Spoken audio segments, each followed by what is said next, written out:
ayun guys, no, may nag-comment lang naman, story time naman again. Ayun, nag-comment lang naman si sir. Ilagay ko na lang dito sa video na to yung tanong niya regarding dun sa saan daw yung fuse ng cigarette light. So sa mga gantong 2016, 2015 below o 17, parang halo na rin yata yun 2017 pababa na gantong itsura ng Wigo. So ang cigarette lighter niya is nasa engine bay, yung fuse box na naandun. So 15 amperes siya. So nakailang video na rin naman ako nito na kung saan ang location ng cigarette light or sa pag light magkakaduksong kasi yan, andun siya. So yung relay din na andun ng fog light. So ayun, andun lang naman siya sa harap, mabilisan lang naman yon. So another one naman, ito yung sa isa kong video yung regarding sa roof molding. So ito, sample ko lang din tong picture na to na pinosted sa isang group. So thank you sir, ano tawag dito, credit sa'yo, pera muna ng kasi sabi ko nga isa din to sa possible na leak, na pinagmumulan ng leak, lalo na yung mga hindi na lilinisan yan dahil naiipon dyan yung karoon ng butas. Katulad nung picture na to, yung kay sir, ayun, may butas na, may kalawang. So yun talaga is nililinisan din. So hindi siya masyadong pansinin, akala nyo wala lang yung roof molding na yon sa taas. Ang purpose kasi nun is para siyang gutter na hindi siya aampias or hindi siya lalagpas doon during umuulan. Ang bagsak niya doon sa gilid, sa left and right mo. Dahil yun may maliit na kanal doon. Madali lang naman tanggalin yan, meron akong video, so ilalagay ko na lang yung link sa description. So ito yung picture niya rin para mabilis nyo mahanap kung paano pagtanggal, di ba? So yun, nakadalawa na ako, no? So yung isa hatiin ko na lang na video. Hindi, pwede naman isingit na natin kasi si Mardy again, si Boss Mardy is nag-chat ulit sa akin regarding sa alternator niya. So napansin niya, since meron siyang OBD na nakalagay doon, na nangyari is nagpa-fluctuate daw yung voltage ng alternator niya. So bumababa daw sa 12. So ayun, tiningnan namin, troubleshoot namin, pero in virtual yun, in virtual, kasi nagsisend nga siya ng video sa akin pag nagto-troubleshoot kami, since marunong naman din siya mag troubleshoot, mag DIY. So humingi lang naman siya ng opinion sa akin, so regarding sa alternator. So ito yung video na to na gagawin ko. So story time lang din. Yung iba din is parang ideas din kung ano yung una mong gagawin, di ba? So yun lang naman guys. Meron pa ba ibang nag-comment? Check ko nga check ko kung sino pa yung ibang nag-comment. Wala na guys, siguro start na tayo ng video para at least mas mabilis tayong mabilis tayong makapag discuss kung ano man dapat i-discuss regarding sa alternator. Ito lang yung mababaw lang na na troubleshooting, hindi tayo malaliman kasi since yung iba naman is hindi electrical o mechanical. So idea lang din naman, basta number one sabi ko sa inyo is wag kayong isang shop lang o isang mekaniko lang, unless na lang kung kilala nyo yung mekaniko nyo, kakilala nyo, taga sa inyo, na trusted siya. Pero kung wala kayong kilala, bago kayo, sukuha kayo at least 3 opinions para lang malaman nyo kung magtutugma sila ng mga troubleshooting nila. Kasi syempre alam mo naman, diba? So ayoko na i-mention, so dapat talaga is marunong ka. So yun guys, start na tayo.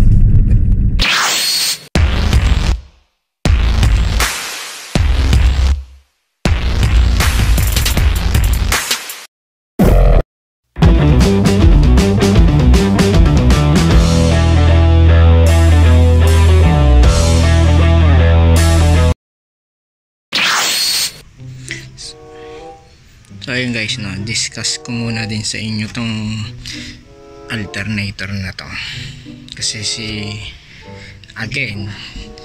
si Boss Mardy nag-message ulit sa akin regarding sa alternator niya, kasi nag-i-indicate dun sa panel niya o sa dashboard niya yung battery check.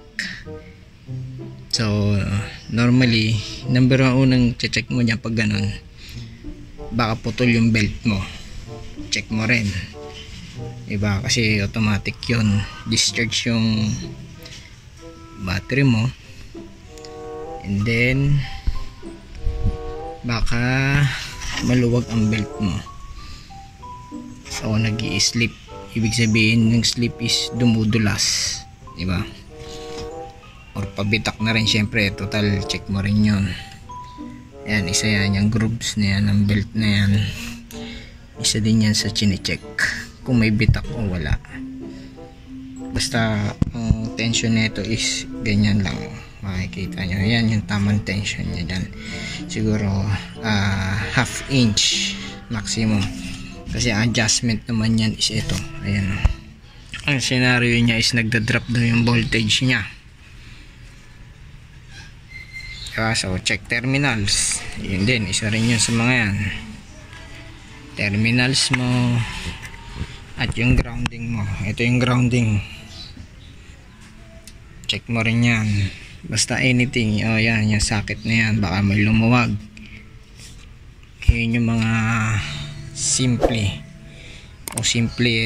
troubleshooting na gagawin nyo, check nyo, diba? So kung ganun pa rin, so yun, doon na tayo pupunta sa malalim, diba? Si battery naman kasi punta tayo dito sa para mas klaro. So yung check engine nya ng battery is nandito, ayun, dito banda yun. So nangyari sa kanya is yun nga, nag battery check siya, nag-indicator, diba? So ayun, drop voltage siya kasi meron siyang yung nakikita niya yung digital na volt niya, dahil meron siyang yung OBD na sinasabi, yung uso ngayon, diba? Katulad ng mga nasa video ko previously, diba? So or dito yung naglalagay sila na socket, pagka-send niya yun, low voltage daw siya. Low voltage, diba? So ginawa niya, dinismantle niya. Pagka dismantle niya, sabi ko sa kanya is check mo yung carbon brush niya or yung commutator. Yung commutator kasi is nasa rotor, may winding din yun doon, bukod yun sa field winding o yung sa stator winding. Kasi anything naman, kasi ang usapan kasi dito pag DC generator is yung alternator kasi is a considers generator na yan, dahil nagpo-produce siya o nagge-generate siya ng voltage, di ba? So yun yung sistema nun. So balik tayo ulit doon. Pagka baklas niya, yung dalawang carbon brush niya is hindi na naglalaro or may na siya, pudpud na rin siya, kasi yun yung naka-attach o yung nakadikit dun sa commutator mo. Ulitin ko, ito yung commutator ng stator mo. Tapos ito naman yung winding. So ang mga senaryo naman kasi nito is pag mababa voltage mo, possible ABR. Pag over voltage ka naman, ABR din, kasi si ABR is control ng voltage. So ang nangyayari kung nagpalit ka ng ABR mo is ganun pa rin yung brush naman. So dalawa din yung scenario nun. Almost talagang marami siya nagiging cost, pero alam mo lang kung anong function ng every parts, like yung commutator o yung carbon brush, siya yung nagpo-produce doon para parang conductor siya, pero ang pinaka produce o nagja-generate ng voltage dito is yung winding, dahil magnetization yon or induction yon, dahil nagro-rotate siya. Pag rotate niya, yun, may voltage siya. So medyo malalim na yun, ha. So yun lang, yung mga basic lang naman na yun. Ang check nyo is carbon brush, yung dalawa na yun, yung winding nya, automatic naman yon. Pag wala kayong voltage is burn yung winding nyo or zero resistance yung winding nyo. Both yan, sa stator at sa rotor winding, dalawa yon. Pag walang voltage, it means sira na yung alternator nyo. Pero kung may voltage kayo, nagda-drop lang o nag-over voltage, so either AVR or yung brush nyo. Saka isa pa, yung commutator na yun is nililinis din yun eh. So isa pa, another one is yung insulation resistance na sinasabi. Kasi kung bagsak yung insulation resistance nyo, wala talaga ma-generate. So although marami yan sa mga electrical o mechanical, alam nila yan kung paano maging solution yan o yung dapat gawin dyan sa troubleshooting step by step. Pero basic talaga is number 1, check belt kung nag-i-slip o dumudulas, o kung yung tension nyo hindi maayos, kasi luluwag nga yun dahil syempre hindi makaka-proper rotate din yung alternator nyo kahit gumagana engine nyo. Number 2 is yung belt nyo, yung grooves, basta yun, belt, tapos mga terminals, yun, check nyo rin yun, isa-isa yun, yung mga basic na yun muna yun, para at least alam nyo na, diba? Simpleng-simple lang naman yun. Tsaka kayo, pag nagawa nyo na yun, yung mga basic na yun, pag ganun pa rin, so ayun, doon punta na kayo sa malalim na troubleshooting. So or either consult kayo sa mga nagre-repair ng alternator. Marami naman yan sa highway, tanong nyo. Pero siguro at least 3 opinion, kuha kayo ng 3 store para at least makuha nyo, ma-evaluate nyo sila kung pare-pareha sila ng diagnose o troubleshooting o recommendation. Yun talaga number 1 nyo doon. Wag kayong isang lang, unless na lang kung trusted nyo yun, kilala nyo siya, taga doon siya sa inyo. So ayun, yun lang naman ang maano ko sa inyo, mapapayo ko, mga basic na troubleshooting. Basta dapat, hindi ko sinabing purong may alam ka, dapat may idea ka lang din. Gamitin din ng utak, kasi napakarami talaga ngayong ganyan, kumita lang sa dapat hindi naman dapat gagawin, so mas mapapalaki ka pa, di ba?